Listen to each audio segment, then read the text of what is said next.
weirdos. Weird science is the revolution. Weird science is the revolution. Namor, number one. I don't know. I don't know why this book exists besides boring crap out of me. That's what it seems to have. It's its main goal. And it hits all the boxes that are triggers for me. Again, some people may like it. I'm not saying everybody has to hate it or whatnot, but it's so heavy narration. And that's fine if it's exciting. That's fine if it's engaging. This is not either.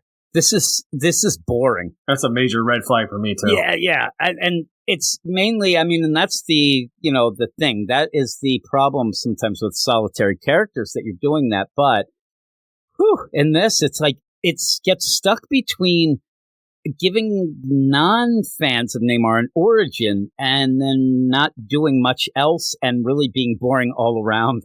That's all I can say. We're going to go through it, but I'm going to give the credits first. It is Namor, number one. Last King of Atlantis, Chapter 1, Prince of the Blood. And now I have an alarm going off for some reason. I don't know why. Written by Jason Aaron.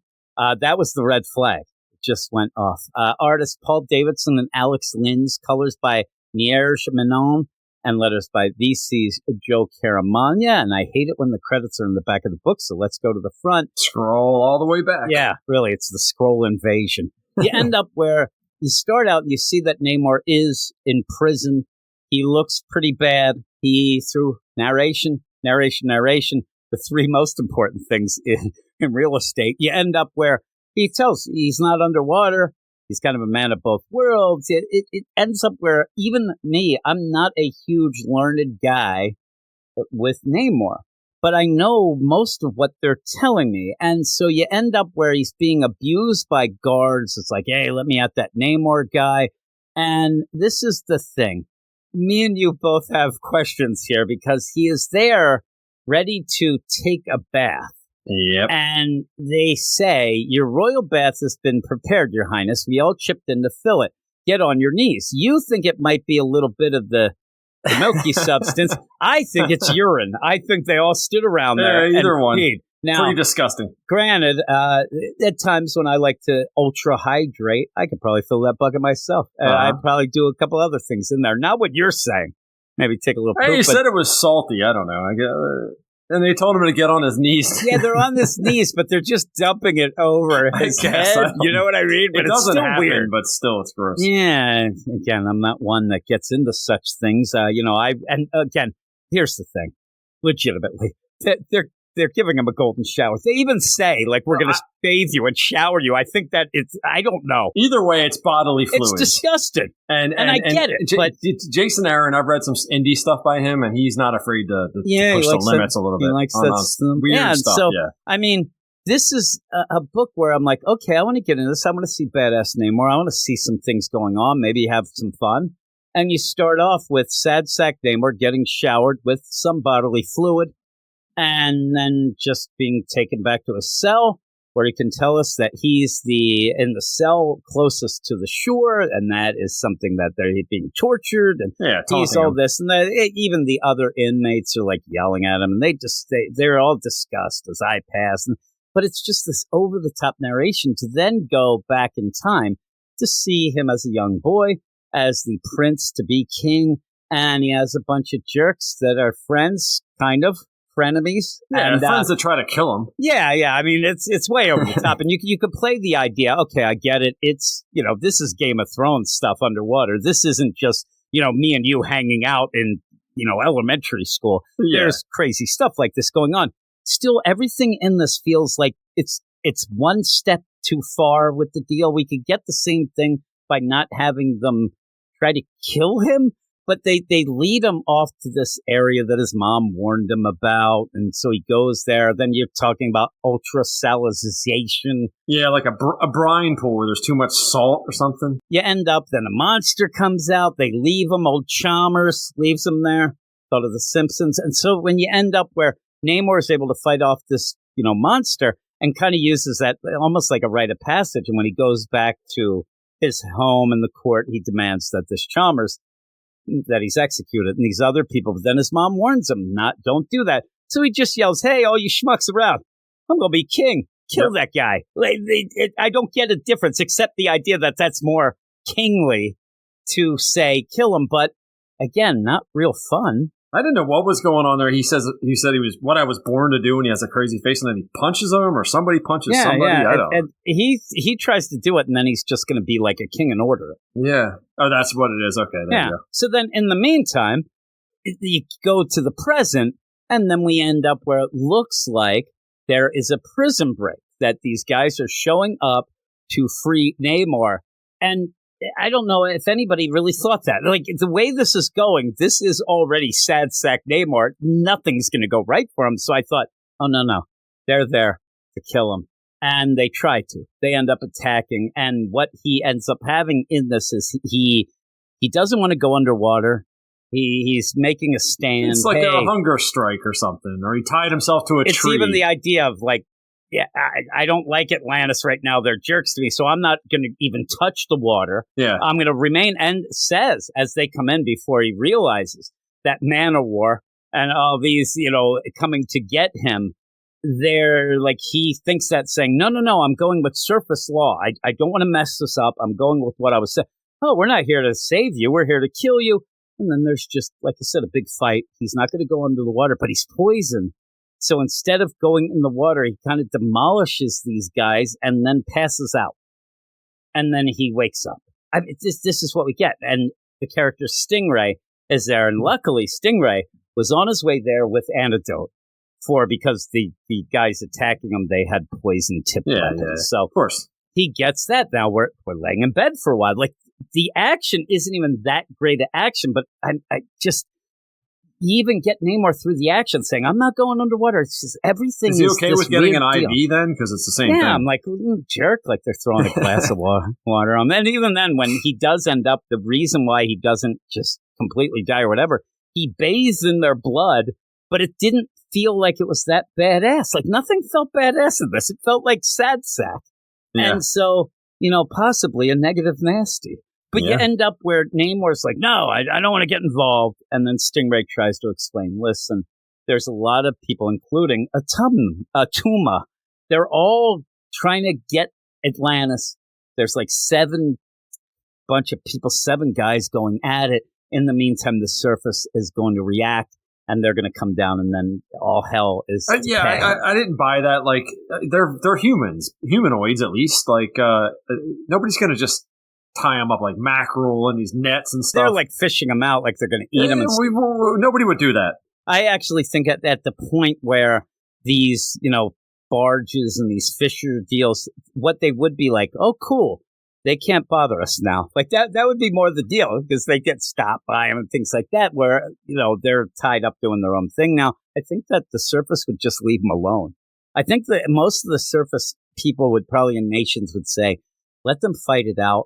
Yeah. And whoever wins will decide if we want to, do diplomacy or whatever. Well, they said they even cut that off. Well, the reality is, too, any ship that you'd say you were against the Atlanteans, they would just sink your ships all the time. You wouldn't be able to even have ships. It's just ridiculous. But that's the setup. There's all these tribes. They're going at it. Yeah, there's 7 different kings, I guess. Again, it's trying to be Game of Thrones underwater. Yeah. And 7 Stingray, kings. Yeah, Stingray comes in. He's like, man, I pulled so many strings or whatever.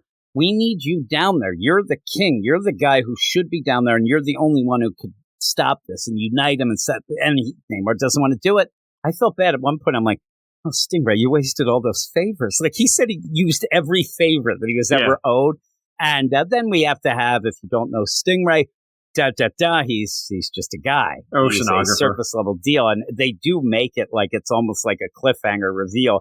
He's in the shadows taking that mask off. And he's an oceanographer. It's kind of weird when he takes that mask off. That's what I'm saying. Keep that on. Like, and I think that when he takes off the mask, then his outfit really looks stupid. Like, the mask completes the outfit. Without the outfit, he looks like a schmuck. But he ends up like, please, I'm giving you got 4 days. I pulled all these favors. He's like, no, return to me to my cell, guards.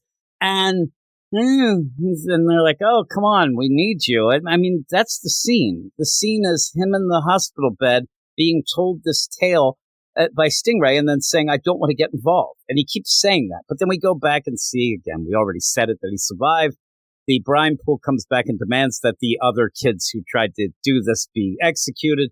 Then basically what he says, and it's so crazy, like, oh, this is what I was born to do. Order people to beat up and kill these kids. Like, it looks like a bunch of adults come over and start just smashing kids.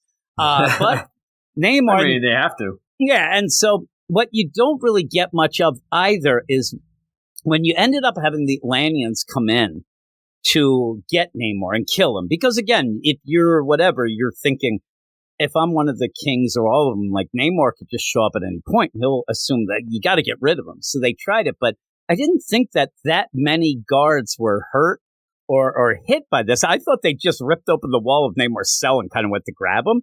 Mm-hmm. But these guards are outside and like, as Namor's leaving, they're like, man, we're real sorry. You were real nice by helping us. And we're sorry for everything we did, like bathe you in some bodily fluid. But, we're kind of into that stuff. It's lonely out in sea. You should know, Namor. And then Namor's like, if you abuse another prisoner, 1,000 spider crabs shall descend upon these rocks at my command to defile your every crevice. I'm telling you, these guys look like they're into it. If you look at them, they're both smiling. Like, they don't look upset. No. And so, right? Namor wouldn't put up with any of this stuff. Those guys would be so dead. He wouldn't care. I mean, he's basically free, I guess. And so it's, and who's going to tell him? Like, it's supposed to be a badass moment. I think these guys are like, holy crap, that sounds cool. Like, really? We've been using gerbils. You're actually going to get spider crabs? I'm in. Well, like, I'm telling you, it's so weird. That one guy with the long head. Well, look where they are. They're in the middle of the ocean on this. I said, there's nothing else to do. Yeah, they're getting up to some weird stuff over there. I don't know what. These guys look happy. And so that didn't go over well. And then you end up where Stingray's like, all right, when do you want to go? He's like, not with you, jerk. And then he just jumps into the ocean. The end. I'm telling you, this book is a slog. It is such a slog to get through. And by the end, I'm thinking, okay, Namor is sad sack in prison. Some guys come to kill him. He's laying in a hospital bed, denying that he's going to do anything.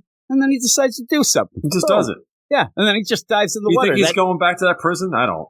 No. Because he's only out for 4 days, right? So he has to go back. I mean, seriously. The idea that they would allow him to go unaccompanied into the ocean. Into the ocean. I mean, the idea they're like, listen, we're going to get Namor. We're going to have him go back to Atlantis. But he's coming back in 4 days. Never see that guy again. We know he will. He promised. He didn't promise anything. He just dove in. But I thought that through this, especially even from the solicit, even mentions the idea, and he will never go in the water again. It didn't seem like that big a thing then. And so Jason Aaron once again reminds me why I don't really like his Marvel stuff much in the past bunch of years, because I thought this was boring. Again, I'm not going to say it's like, oh my God, it's the worst thing I ever read. But it is one of the boringest things I've read in quite some time. I was kind of half expecting to see some multiversal Namors in this. Oh, yeah. Oh, that'll happen. It's Jason Aaron, seriously. Right? Yeah, it has to happen. He's going to open a rift or something. They're all going to come out. And then none of them got a golden shower, and he's going to be like, man, I'm the worst of them. That's what's going to happen. But all in all, I can't even say. I don't know. If you like Namor, maybe you'll like this. I think that what you'll do with this is say, well, we don't get a lot of Namor books, so I'm going to support it. But I thought it was boring. I thought the art was okay, but it wasn't great enough to make me forget that I was bored reading the book. I think that the flashback stuff looked better, but even then, it just wasn't that great. But what would you give this? I'd give this one a 6. I'm gonna give it a 5.5. Yeah. I'm gonna give it a 5.5, and just because I'm a negative nasty, I guess. But it was boring. It was very boring, and we'll check out the next issue. Yeah, if it comes out on a slow week, otherwise I probably won't read it. Yeah. When it comes out, I will start reading. It has a short leash. Like, it's on a pitch count, and that's a low pitch count. If I get 10 pages in and I'm as bored, it's done. I'm just going to let you know. And the way I'll do it is if I open it up and I see 36 as the page count, Matt's not reading it. Yeah, I go and I'm like, and the first 10 pages are just narration. Oh, Jimmy Boy ain't in either. So this is stacked up against him.